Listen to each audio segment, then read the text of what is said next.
dancing. Act like you got some goddamn sense, people. Damn. Don't playing around here. Boo! Hey, you with the afro. Give it a rest. Beat it. Put the music back on. Who's them bitches where y'all at?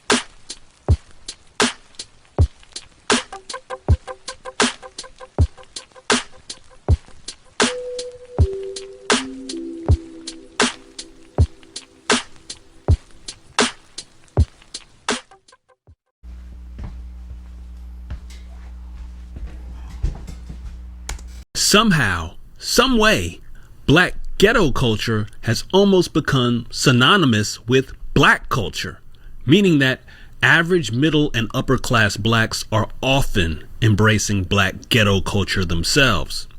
From the hairstyles, clothing, foods, the vernacular, on down to the attitudes, black culture has a lot of cross-pollination with black ghetto culture.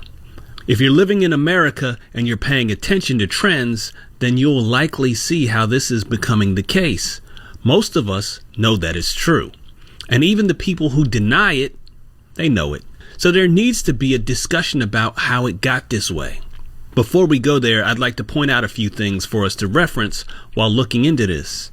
When you look at other groups in America, you don't see the strong embrace for criminality, the bad behavior in those groups, meaning when you look at poor Asian communities, you don't see that there's a negative portion of their culture that mainstream Asians embrace. Their criminals aren't celebrated. Their poor behaviors aren't imitated. When talking about being an Asian, nobody is going on and on about their history of struggle as if that is the core component of their identity. The same thing goes for poor white communities. There are a lot of problems within poor white America. Many of these white communities struggle with a lot of drug problems. And of course, there's some amount of violence. But for the most part, you have to really dig to even find out about these places. Why? Because white people aren't celebrating them. White people aren't putting those people from those places on a pedestal and dancing to the sound of their music gleefully.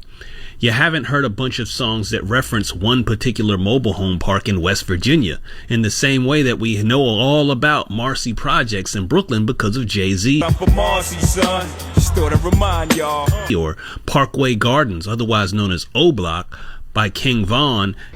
Get that O Block on O Block. The white people who rise to stardom from impoverished places don't spend much time telling people how cool it was growing up in those circumstances, unless they embrace black ghetto culture themselves. Yo, so we back in here for another edition of F-ya-Motha, and I have recorded this, but like I said in the last video, I didn't plug the microphone in the right hole. That's what I'm gonna call it. I don't know what the fuck it is, but in any event, I hate dumb smart niggas like him.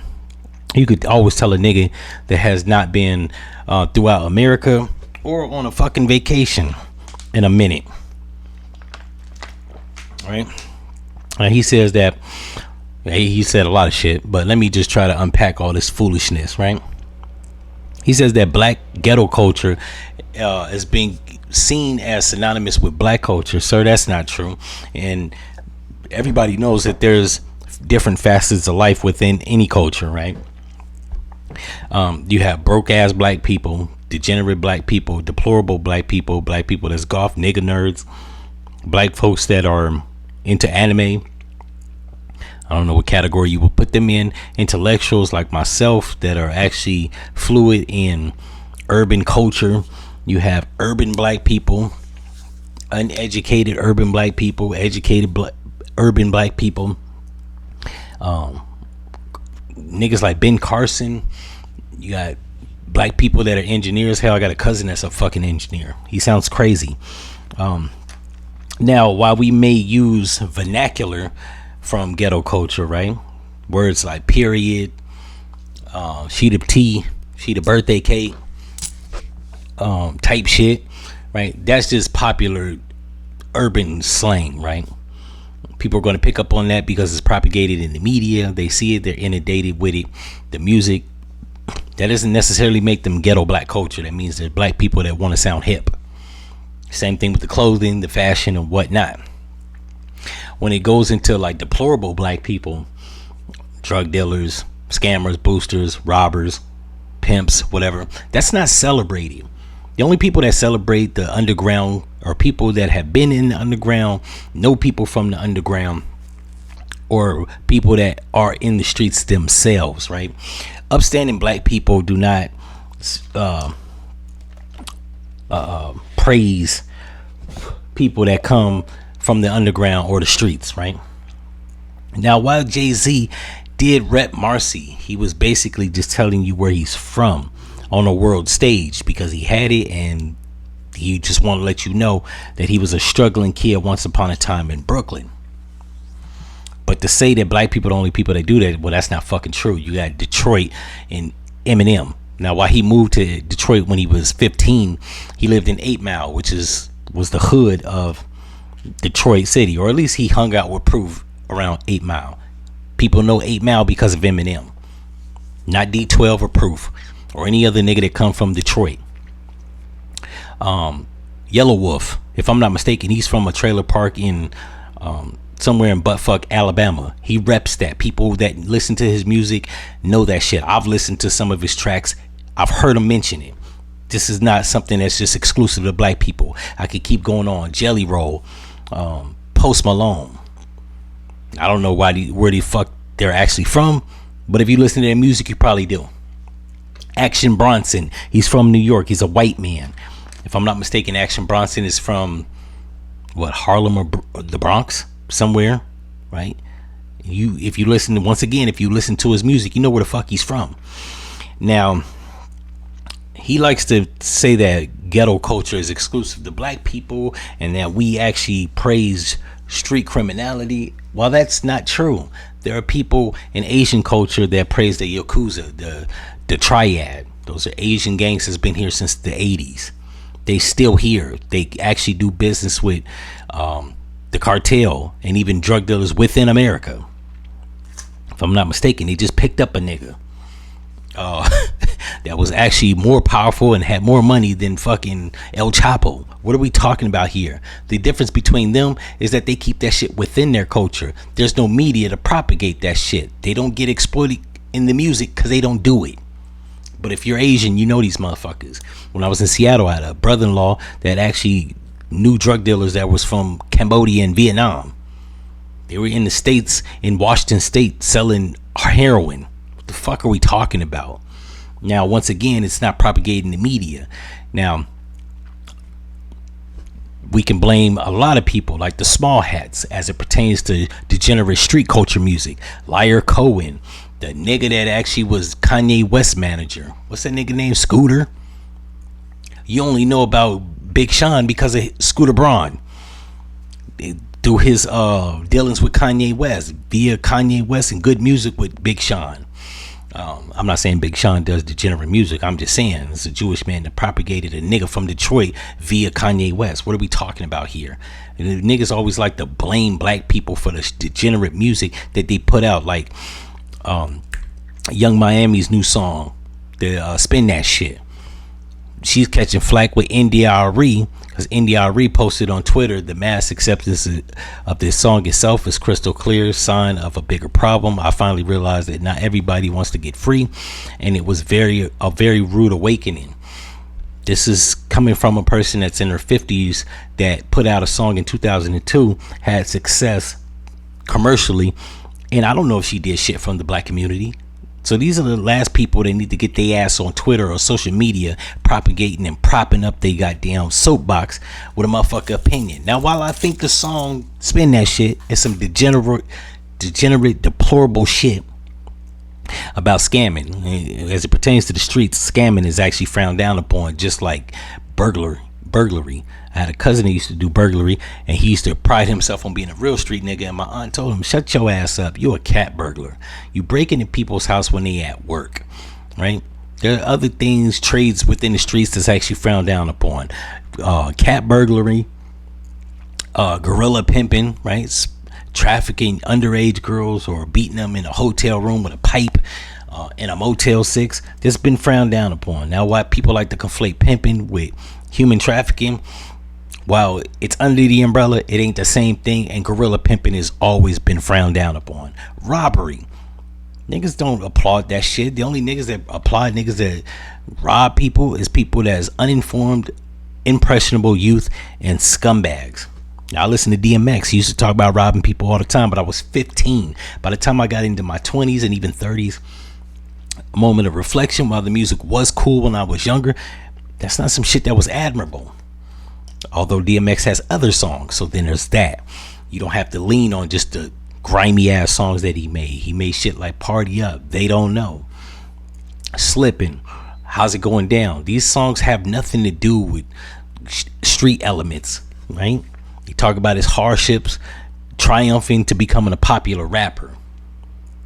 So anybody saying that black people actually pride themselves and praise street culture is uninformed or removed from the hood. But they don't know. They have an assumption and they believe that niggas do, but they don't.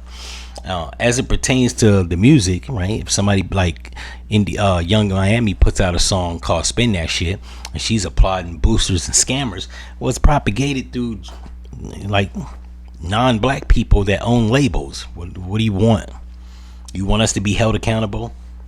Me personally, I've never taken that shit serious because rappers exploit themselves. Before you can talk about the music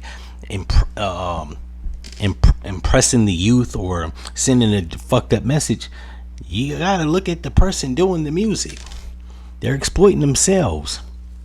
Now, if you're a bad parent and you don't monitor your kids as to what they listen to, that's your problem. That's not the music industry's problem. That's not the artist. That's your problem.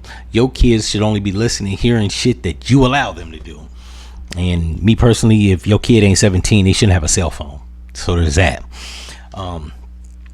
But speaking on India Arie and Young Miami's song, the producer that produced that track just did a remix. Ready?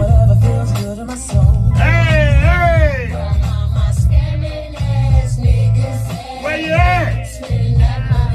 Come on, Daddy. What we doing? Hey! Where y'all at? Let's go. Hey,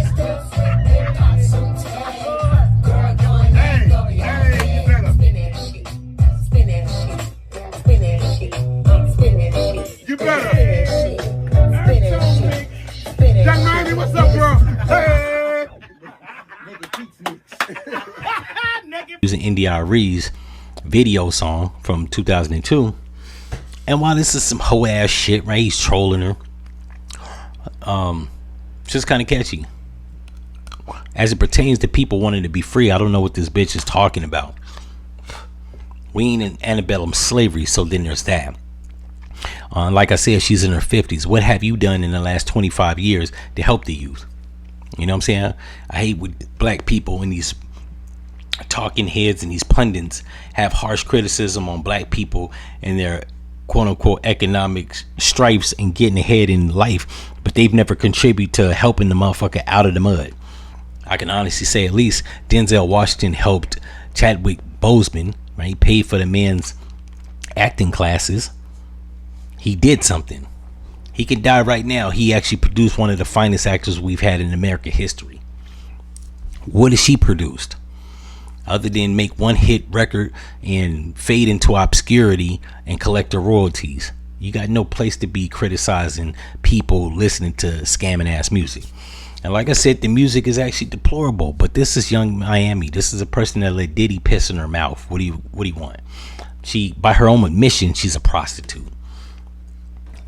I've never been the type of person to actually criticize somebody how they feed their children. I don't have children. So if somebody got to go out there and exploit themselves and get pissed on and make deplorable music to make ends meet, well, that's what they got to do. Now, I think there's other ways to go about it, but I don't have kids. So I'm not going to be critical of a person that does, that has to make ends meet. It ain't hurting you. It ain't harming you. And it's not keeping niggas not free.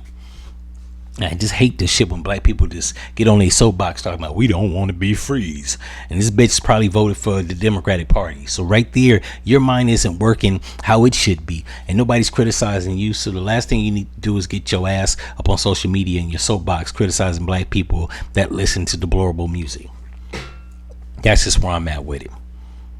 I mean, she can like it or not. The only thing you can ever do in life is not listen to bullshit messaging. I don't watch Love Island. I don't watch all these bullshit reality shows. I don't listen to Young Maya. I've heard the song. I ain't gonna lie, it's catchy. I'm trying to figure out who the fuck her songwriter was, because she couldn't make a hit to save her life when Diddy was out of jail. So the fact that she did, I applaud that. And like I said, she's only exploiting herself, but to actually make this reflective on black culture. Like, we don't have inventors like the nigga that made the super soaker. We don't have Ben Carson, or the first black brain surgeon. We've never had a George Washington Carver, a slew full of politicians like, or activists like Medgar Evers or Malcolm X or Martin Luther King or who's the other nigga? Eldridge Cleaver. Like, we've never had people that spoke for the people in a positive manner. The Nation of Islam. Come on, son, chill out. You know, there's dirty white people in the trailer parks. There's white people that wear cardigans, and my dad is the director of this trust fund babies. You got white people that like Grant Cardone. You got white Jewish people. There's different segments of people, right? Nobody's perfect, and every culture has deplorables. So to throw that shit on black people, that shit is actually like mind-boggling. And it becomes tedious, because not only do I have to put out messaging that goes against white supremacy and actually point out racism and shit when it happens, this makes my argument harder when you got black people teaming up on black people trying to conflate the culture. Like, everything just runs together. And this comes from a black person that lives within the black community, around black people. And I've not only lived in just Atlanta, but I've lived in Seattle, Washington, Toledo, Ohio. I've been to 27 states. I've seen black people of all walks of life. We're not all the same, and we don't all merge. Hell, I got a cousin that lives in the outskirts of Louisiana, outside of 30 minutes away from New Orleans. You couldn't conflate him with a nigga from Ninth Ward. I've been to Texas. I've been to Houston. You can't conflate people that live in San Antonio or Austin, Texas, or Dallas like you would Houston. They're different. They have different walks of life, different cultures. It's not all the same. And street culture or deplorable culture is not leading the league in black culture. If you think that that's the summation of black culture and you're a black person, you've been far removed to the burbs. You might want to come back to the inner city and mingle with black people in the inner city, as opposed to looking at shit on social media, on TV, and thinking that all niggas is the same. Hell, I've written 3 books. I live in a black community. I know drug dealers right up the street. We're not the same. In any event, if you like this episode, like, comment, and subscribe. The link to my merch store, if you'd like to support the machine, is in the description. And I'm out.